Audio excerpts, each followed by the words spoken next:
Good morning, Twitch.tv. Good morning to YouTube as well. And of course, good morning, Mini Motorways. Let's go to Busan for today's daily challenge where we will have maybe motorways because they require road tiles and destinations are more likely to be double destinations. Well, that should be fun. Game? Mini Motorways?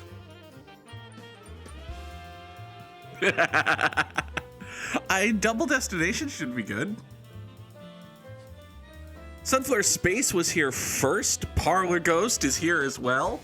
Good morning, Sunny. Good morning, Ghosty. Mini Motorways? Hey, there we go. Even the game is like, do we have to? I don't wanna. And listen, I don't blame the game for not wanting but eventually, we got there.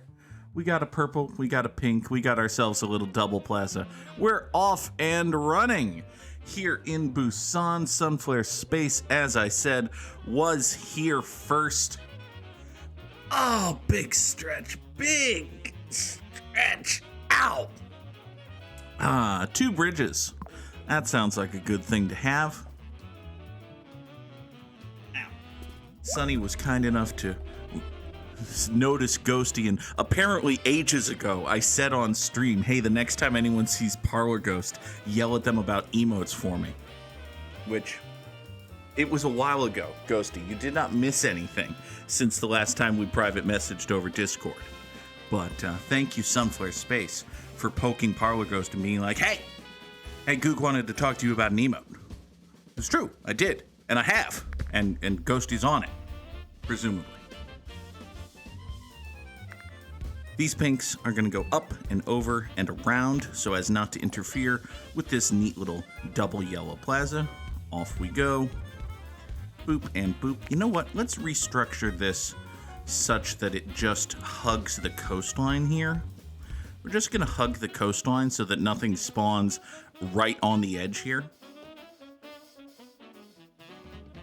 Parlor Ghost is on it as soon as work clears up because, whoo boy, there's a lot of work. Well, listen, I understand that. I don't even have a particular lot of work, but yeah, there's always a lot of work. These dark blues, purples, whatever you want to call them, we're going to peel off at least 2 of those. We're going to peel off 3 of those, send them off in a thatly direction. This house right here, I don't really have a great way to get involved in anything. Give me 2 more bridges. So we've got 4 purples right now going over to this circle. We've got 3 going to this one, which isn't really a ton. You'd want more than that, ideally.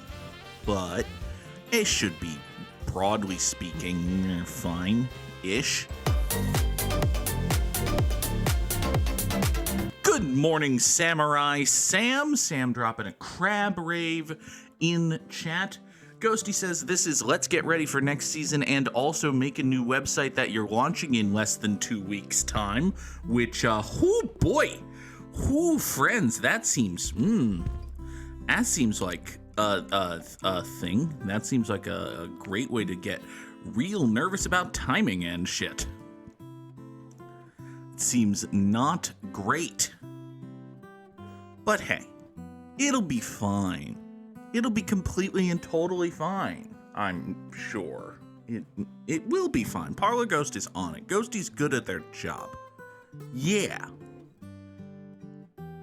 Good morning again to Samurai Sam. Let's take a motorway. Motorways will require road tiles, but hey, they're still good to have. I've got this purple house here. I could just boop this over to here, but I also feel like it might be time to actually, you know what? I just thought of a way that I can get a 4th house over to this circle, but it would greatly increase the road length, which might actually be a net negative. Let's try it anyway. Fuck it. Boom, boom, boom, and boom. we're going to go off this way. We're going to murder and kill this bridge right here. So the idea is we do this, right? These 4 go up and around, over and down into here, meaning that we get 4 for this business. We still have 4 for this business because I pulled a couple off of here. Parlor Ghost asks if we are doing Baldur's Goog 3 tonight, and let's take a look at the stream schedule. Yes, indeedy do we are, for once.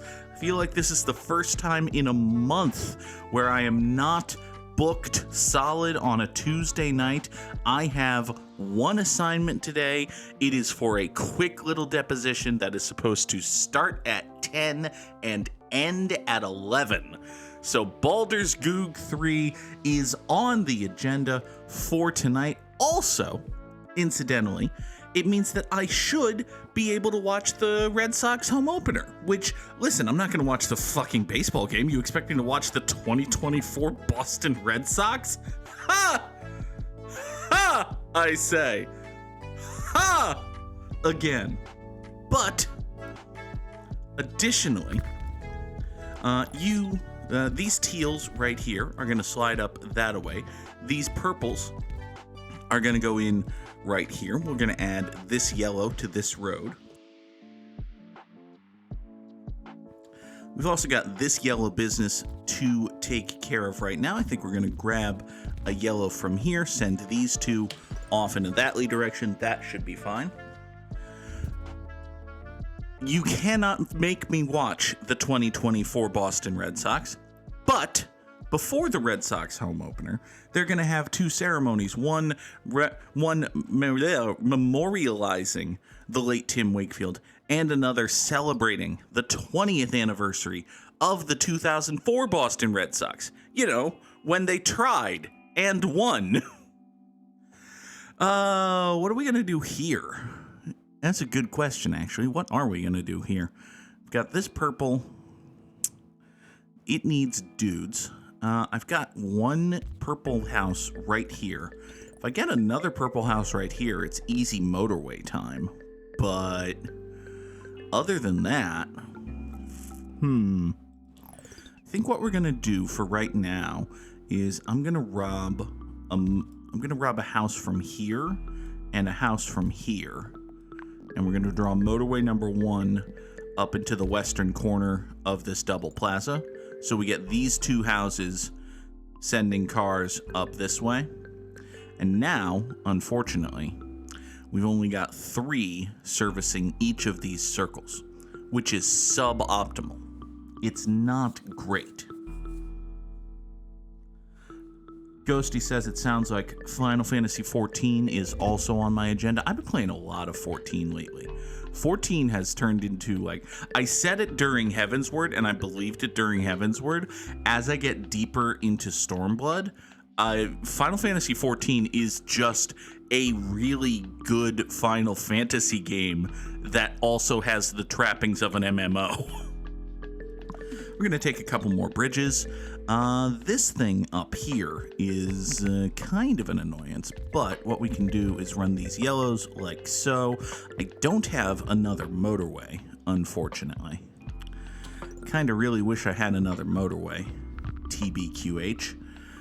Let's send you off over this way. Oh, you exist. Oh, that's gross and bad. Nobody voted in support of that, I bet. You go in like that. What color are you? You're pink. You're servicing that. That's fine. You come off over this way, swing down here. Hopefully you'll get more pink to go that way. You are a green that still needs assistance.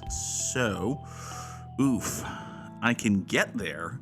It's gonna need 2 bridges, which is unfortunate, but needs must and all that. You swing up that away, run parallel here. These 3 greens go all the way up there. That's awful, and I hate it.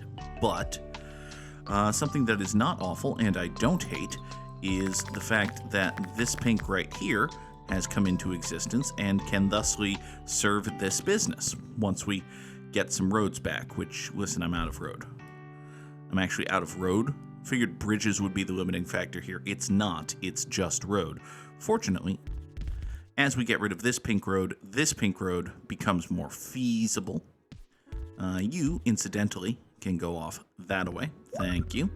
Actually, hold on. Why am I bridging this to get over here and these to get over here? That seems stupid. It seems dumb and bad. Here, you go that way. Let's experiment with only having one house service this business. Because this pink is going to need more. And look over here, friends. It's more. Its name is Pinko the More. And it's a certified G and a bona fide stud, and you can't teach that. Glorious. Probably should teach that. Lord knows Enzo needs the schooling. All right, you. Nope. You.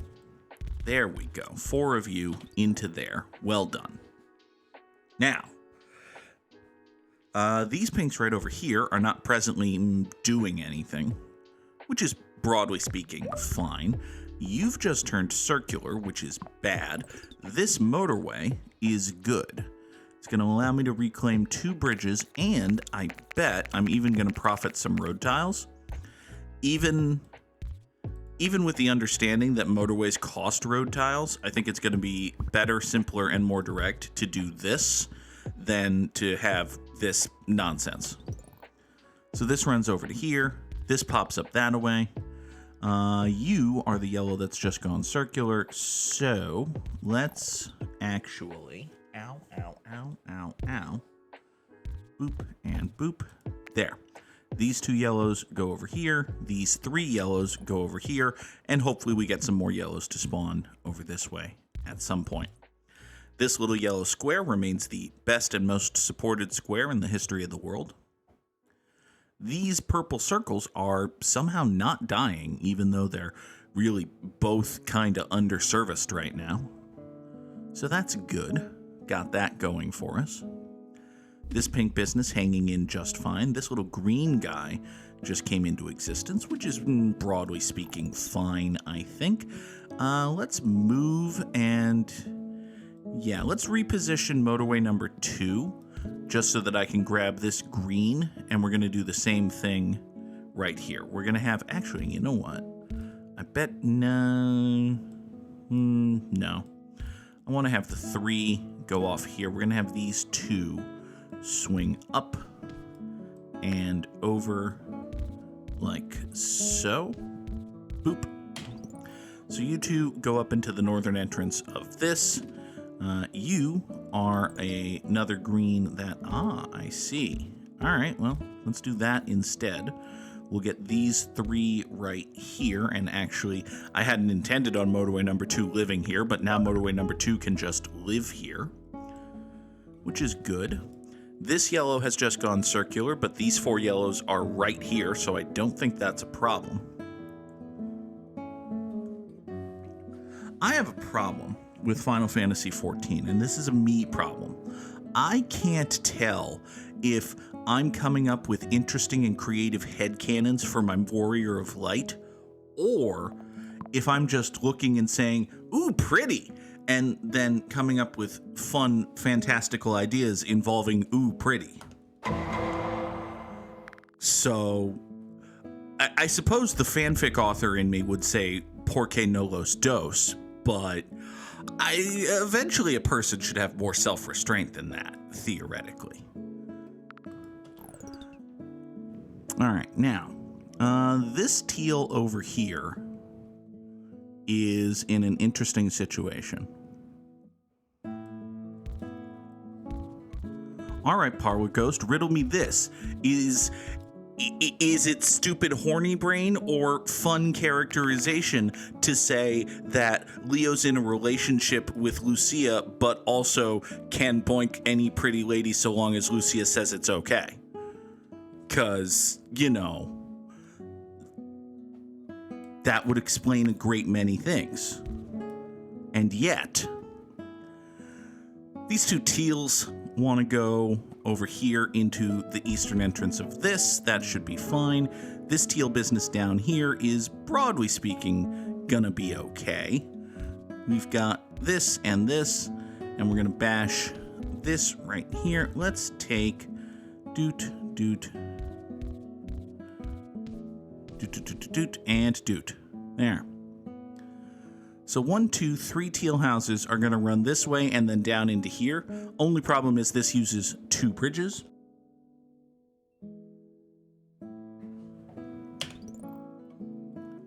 We're going to redraw motorway number 2, service this. This still hadn't figured itself out. Well, it got there eventually. That's fine.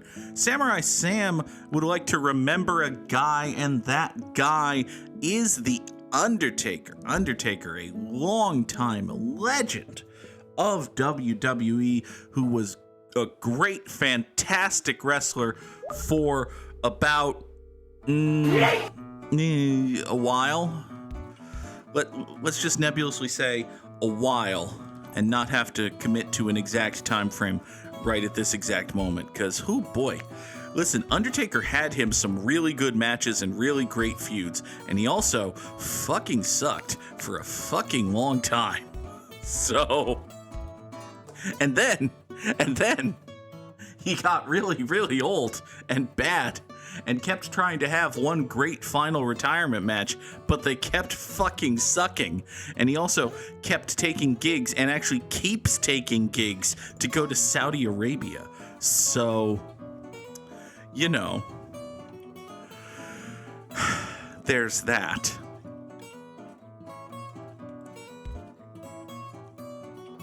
These two go over here. Let's take 2 more bridges, given that we're out of bridges.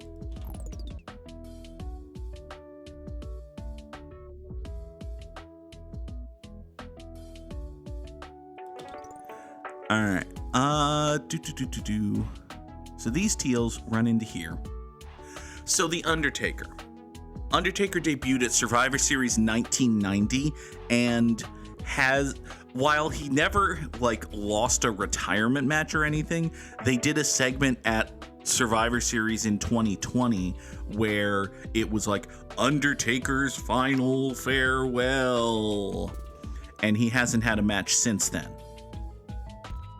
They have had him show up, of course, because, as we've recently discussed, he was the 59-year-old man in a hoodie who interfered in the main event of WrestleMania this past weekend. So, you know, he's still, I don't want to say around, because it's not like he's a going concern as a character or anything, but he shows up every now and then when there are wrongs that need righting and dudes that need smiting and checks that need cashing, and Stone Cold Steve Austin has said no.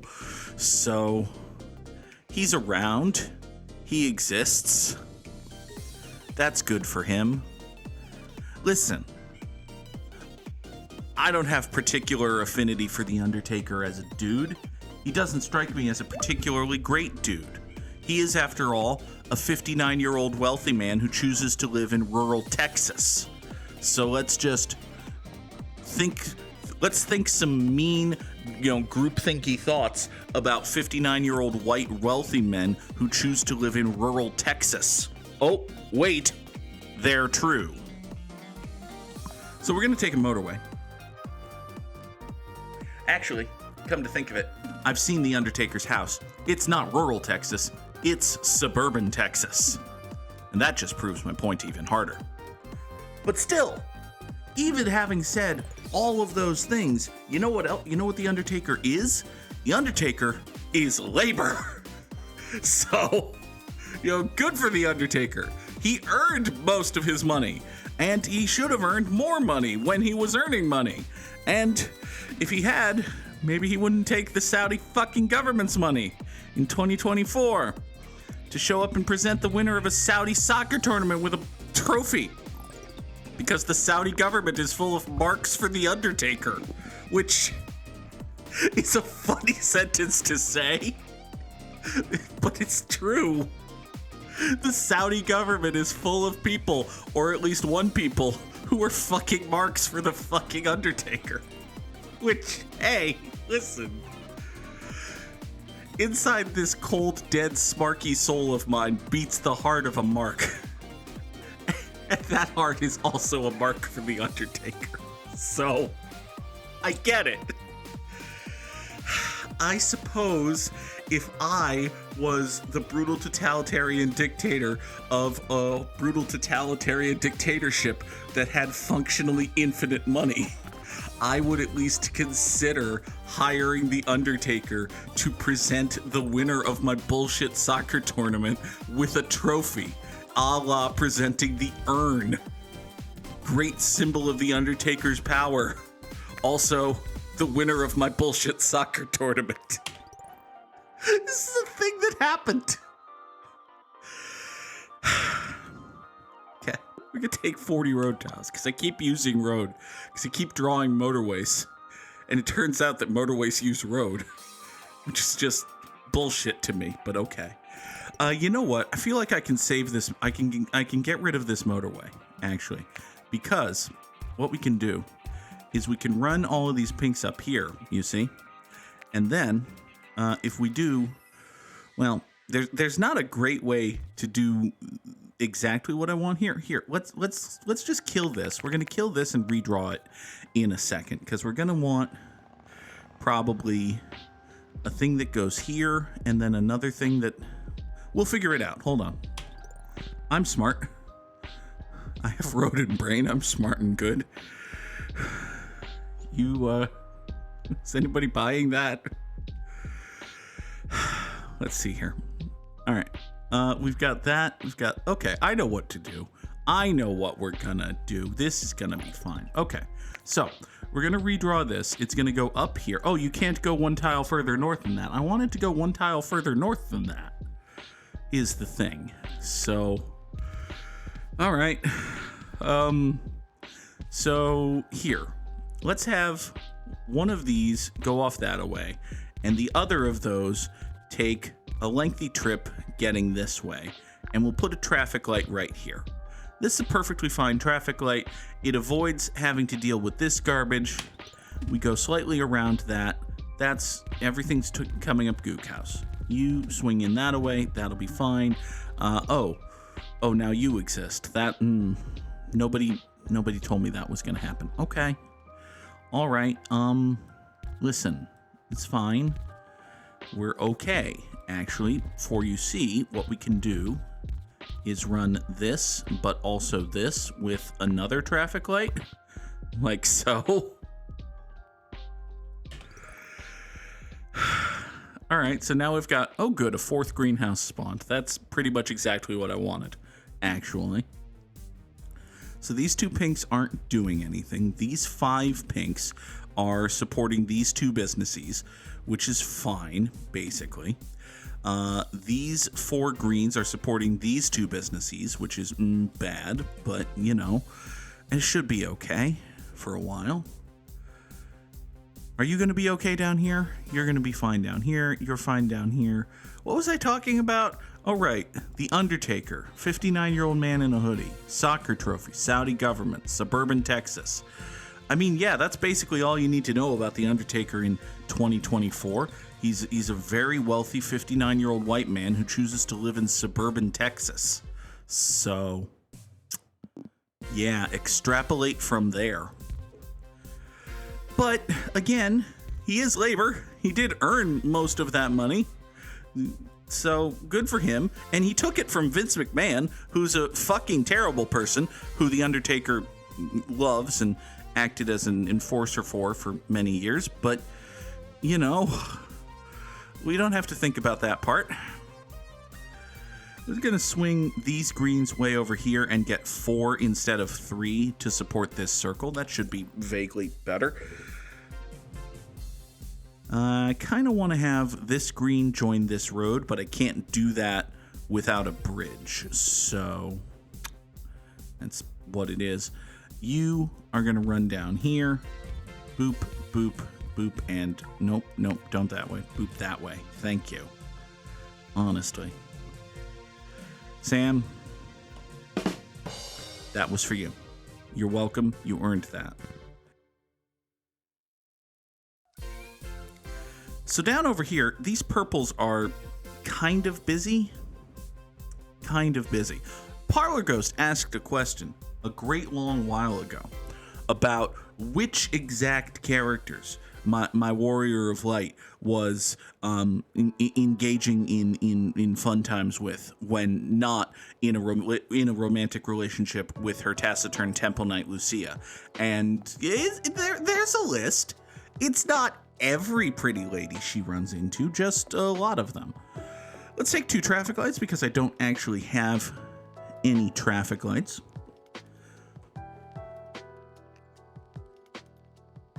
So Lucia lives in Ishgard, which is like icy mountain castle fortress town. And it's a great long ways away from where Leodana, the Warrior of Light, is right now. Leo's in feudal Japan, basically. That's the name of the region, feudal Japan, basically. Which is a great long distance away from icy mountain castle town. And my headcanon is that most of the time what happens is every once in a while, Lucia will get a letter that's just a lady's name and a question mark, which is Leo asking permission. And Lucia doesn't know who the fuck these ladies are because she doesn't include description. It's just name question mark. So Lucia makes a mental note to ask Leo who the fuck this person is the next time she sees her.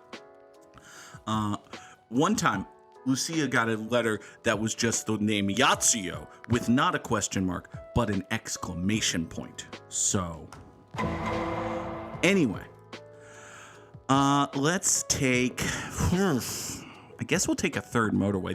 This purple situation is getting bad, y'all. This business is broadly speaking fine.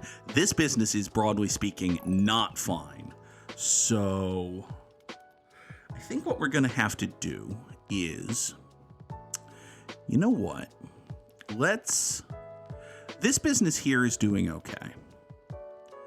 What we're going to do is we're going to kill this bridge. We're going to add this house to motorway number 1, but motorway number 1 is now going to serve this side of this business. So it's still going to be 3 houses going into this business, but it's going to be a much shorter, more direct route, which should help a little bit.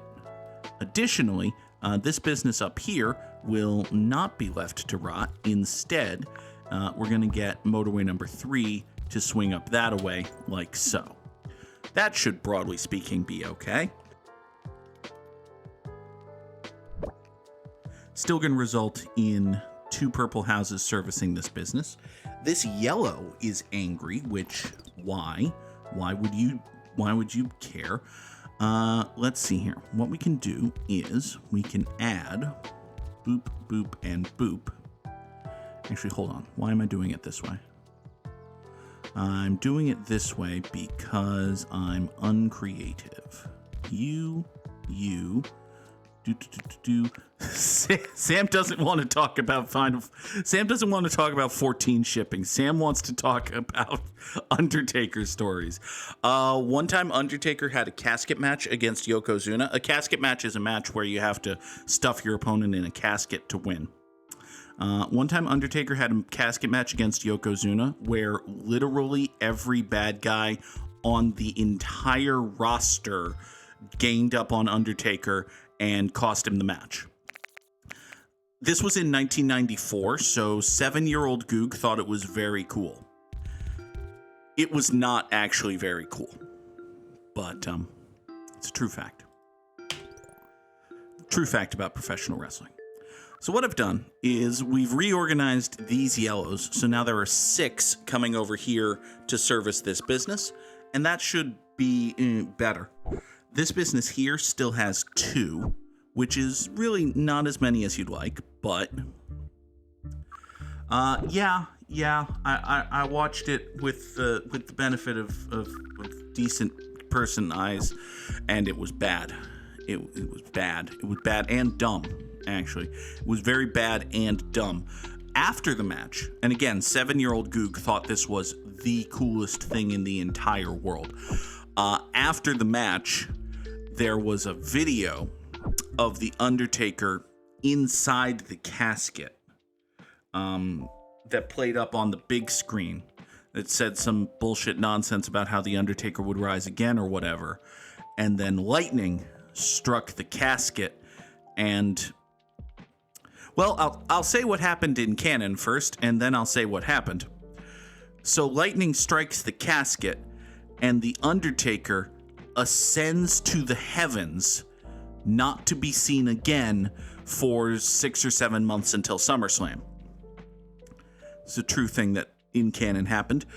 What really happened is they played a dopey sound effect and flashed some lights, and then had Marty Jannetty, who was another wrestler who wasn't nearly as tall as The Undertaker, but they shot him from a great distance, so it looked bad, but they had Marty Jannetty dressed up as The Undertaker, rigged to a harness, which they then lifted up to the ceiling and said, oh look, The Undertaker is ascending to the heavens, which is not what was happening, but that was what was happening in canon.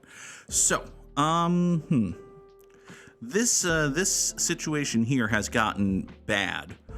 So what I'm going to do, actually, we've got these 3 pinks that aren't doing anything.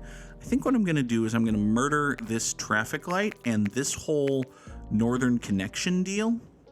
And we're going to take motorway number 4 and just do that. So these 3 pinks are going to service this business. And now all of these pinks are going to come over here and take care of this. And this should, broadly speaking, be fine, I think. I've got 2 bridges. This is going to get 2 pinks. Oh, this pink business is fine, actually. I don't think we have to worry about that. I also don't necessarily love the idea of, well, actually, you don't want to be there. Give me another motorway. I don't want these teals to be over here. This teal can go down that way. That should be fine.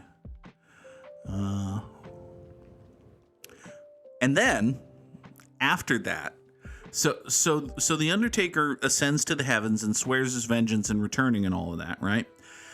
And then several months go by, and nobody's heard anything from the Undertaker. Until one day, the $1 Million Man Ted DiBiase, noted wealthy bastard, says, I've done it. I've found the Undertaker. And Paul Bearer, the Undertaker's manager, who, yes, was named Paul Bearer. They created a character just to be Undertaker's manager. His name was Paul Bearer. So Paul Bearer says, no, you haven't, Ted DiBiase. I have found my Undertaker. Oh, yes. And Ted DiBiase says, no, I have the Undertaker. And Paul Bearer says, no, I have the Undertaker. Paul Bearer had a high-pitched voice, so that's why you do that when you talk about Paul Bearer. Anyway, so this all builds to SummerSlam 1994, where the match is The Undertaker, managed by Paul Bearer, versus The Undertaker, managed by Ted DiBiase. And there's a lot of, hype and hoopla and, oh my God, The Undertaker, but which Undertaker's the real Undertaker? So naturally, as one does in 1994, in storyline, they hired an investigator to discover, going into the match, which Undertaker was the real Undertaker. And this investigator was Leslie Nielsen, famed comedic actor at the time. For you see, Leslie Nielsen was part of the marketing campaign for SummerSlam 1994. So he basically did his Naked Gun cop routine, except in service of a storyline where Ted DiBiase had a fake Undertaker. Would you believe it? Ted DiBiase's Undertaker turned out not to be the real Undertaker. Paul Bearer's Undertaker was the real Undertaker, so the real Undertaker won. Again, 7-year-old me thought this was very cool. With the benefit of hindsight, it was 1994 in the World Wrestling Federation, and they were just booking for 7-year-olds. Which, I mean, you could argue was a long-term play that turned out to be successful, Or you can just say was fucking dumb. Because there was so much fucking dumb bullshit. There was a lot of fucking dumb bullshit. The Undertaker was involved in a lot of fucking dumb bullshit over the course of his career. Like one time, for no particular reason, he showed up in the main event of WrestleMania and didn't feel like getting into character or wearing any of his outfit. So he was just a 59-year-old man in a hoodie. That's a true thing that happened. Well, you see, Sam, what happened is in like 1994, they were booking for 7-year-olds who thought they were cool and edgy for watching wrestling. But then by like 1998, they were booking for 12-year-olds who thought they were cool and edgy for watching wrestling.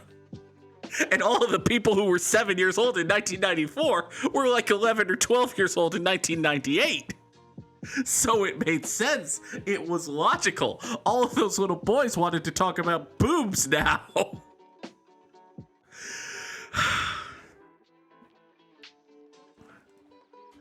Is that too long to be the title of the episode?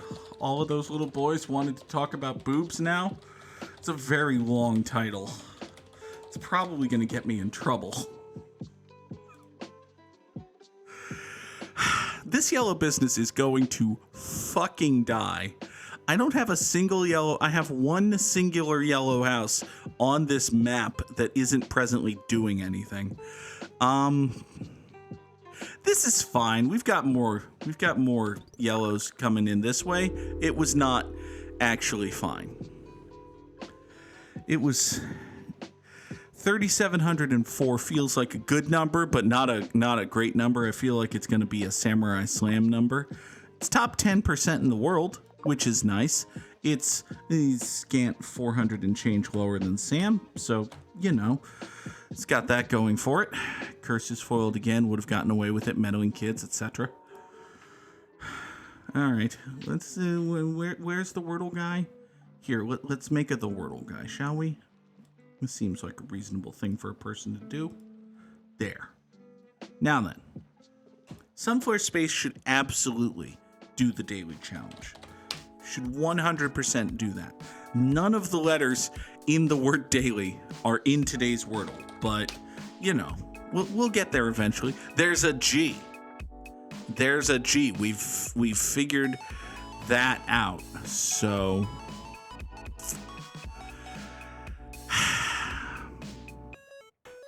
great. Yeah, we've wrung out the fact that there's a G in the, okay. Hey, there's an R too. So, you know, we're really, okay. I feel like we're on the verge of discovering something, actually. Are we on the verge of do we have to merge with the fact that we were on the verge? Okay, fine. Okay, fine. Listen. I looked at this and I was like, well, there has to be an E. And there's probably two E's. What words do I know with two E's and an R and a G? So it turned out to be merge instead of verge, which is probably better. Show's called Good Morning Mini Motorways. I should probably have gone with the traffic term first, but at least it wasn't a misspelled purge. Let's draw some connections, shall we? All right, so a brush and a comb are hair care implements. Are there any other hair care implements here? There's oil. You can put oil in your hair. You shouldn't, unless it's good hair oil, but you can coat, no, okay. Well, brush and comb might just be something to keep in mind, but I think that's about it. So, Crest is a toothpaste brand. That's true. It's, Sam has noted Arms, Crest, Coat, and Shield. Those are vaguely medieval things. It's like things you would hang on your wall in a fucking old Knighty Tavern. There you go. Heraldry. There. That's the fucking word. That's the word for an old Knighty tavern. Hold on. I found a better title for the episode. Okay, so Sunflare Space has said brush, comb, iron, and dryer. These are all hair things. They might indeed be hair blank, which is true. And then Power Ghost says scope, extent, reach, and range are like the vastness of spanning, which is true. And then oil, steel, ear, and kettle. Are these tin things? Well, steel no, but tin ear is a thing. Anyway, they're words before drum. Okay, yep, that makes sense. Eardrum, kettle drum, oil drum, steel drum, those are all drums. I've heard of those drums. Well done, we drew some connections. Good work, team. Also, holy crap, I'm 1 follow away from 400 on Twitch. I just noticed that. Tell someone who doesn't follow the _Goog to follow the _Goog. That's true in general, but also specifically right now when I am at 399 followers. So, yeah. People watching on YouTube, if you're not watching on YouTube, follow on Twitch and also YouTube. Where was I going with this? Can I have my quarter back? That's either a football pun or some laundry terms, or maybe someone's going to Aldi. Who could say? So, right here we've got orcs, which obviously it's not a Dungeons and Dragons thing, alas. You can never tell. Here, it could be boot. It's not boot because it would have isolated these 2 letters, but other than that, it could have been boot. Ow. Samurai Sam just mentioned me on Twitter by plugging the Twitch stream, which, thank you, Sam. Hi, Nora. Hello. There's a kitty cat. Sunflare Space sees part, which is right here. I would help if I spelled part wrong, but actually I just saw Patriot, which makes me think that it could actually be a football thing. I think this could actually be a football thing, because Patriot is a football team, so... Also, I thought I saw Vampire, which would have been funny, but no. All right, so, yep, over here we've got Panther. These are football teams. So we've got Panther. This is Titan, someone from Tennessee. Over here we have Hangman Adam Page. Imagine if I had the Glorious drop handy.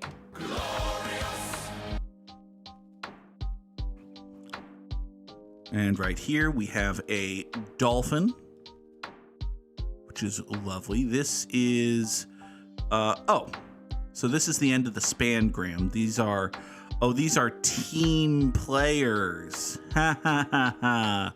Get it? Because they're, okay. And then Quoth the Raven, that's a strands. Parlo Ghost hates that they're all singular. It's better than having that many S's. If they were all plural, the puzzle would have been nothing but S's. Yay, Strands! Strands continues to be good and fun. And now, we need Cubs, Tigers, Twins, Brewers, dudes what played third base in at least one game, and dudes who were born outside the United States and the District of Columbia. So, a Chicago Cub who played third base is Anthony Nomar Garcia Parra. A Chicago Cub who was born outside the 50 United States and DC is Javier Baez. And a Chicago Cub who played for the Milwaukee Brewers is...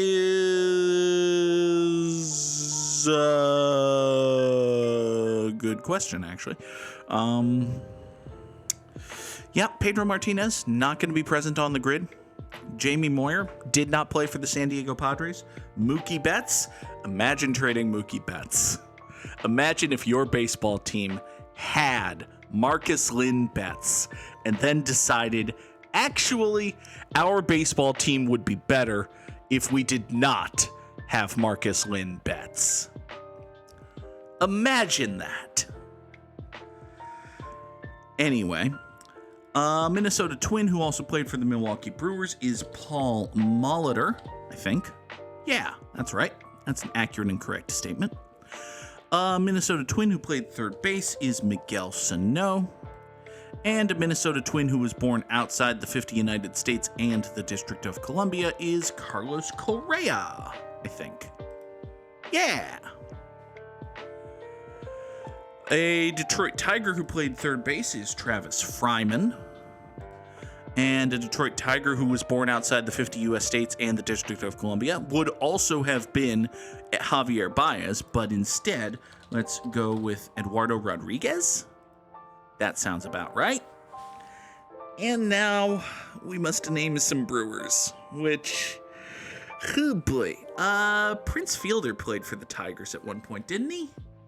I feel like they got him. I feel like they had him. Did they? I know his dad played for the Tigers. I feel like he played for the Brewers and the Rangers. I'm pretty sure he played for the Tigers. He must have played for the Tigers. Yeah, that feels right. That is actually right. Yay! I'm a good thinker person. Sort of. And now, oh boy. Some for Space said that we needed to connect the Brewers and the Cubs to create Drunken Titties, also known as the Broobs. And this is a direct quote, whatever that metal letter is, which I assume can only mean the Old English D of the Detroit Tigers. Yeah, that's a D. So, we need someone who played for the Brewers and the Cubs. And this shouldn't be hard. It isn't hard. I'm just making it hard. Kerry Wood played for the Guardians, but not the Brewers. Listen, Broobs does sound funny. That's a true fact. I don't think Rick Aguilera played for the Brewers. Sam can think of plenty of dudes, obviously, but not one super obvious one that I should know. Great. Awesome. I love that for me. Was Joe Girardi a Brewer? I don't think so. Was Craig Counsell a Cub? I don't think so. He manages the Cubs. That doesn't count. Ben Sheets was never a Cub. Mark Pryor was never a Brewer. Well, shit. Ryan Sandberg, I believe, was a career Cub. Ernie Banks was a career Cub. Chris Bryant was never a Brewer. Darryl Strawberry never played for either the Brewers or the Cubs, as far as I know. Wade Miller? Was Wade Miller a Cub? No. Was Wade Miley a Cub? Also no. John Lester was never a Brewer. CeCe Sabathia was never a Cub. Zach Greinke was never a Cub. Sackin' frackin' motherfucking. Danny Darwin was never a Brewer, I don't think. I have named a dude who fits. Wonderful. I could try to go back and think of that dude, or I could just say Royce Clayton, because I think Royce Clayton fits. Royce Clayton does not fit. Son of a bitch. I was pretty damn convinced that Royce Clayton would fit. And then it turned out that Royce Clayton did not fit. Royce Clayton played for a great many teams. Wade Miley was totally a Cub. And a Brewer. It's a true fact. Aramis Ramirez was a Cub and a Brewer. That's a true fact. Gary Gaetti was a Twin who played third base. You can't take that away from him.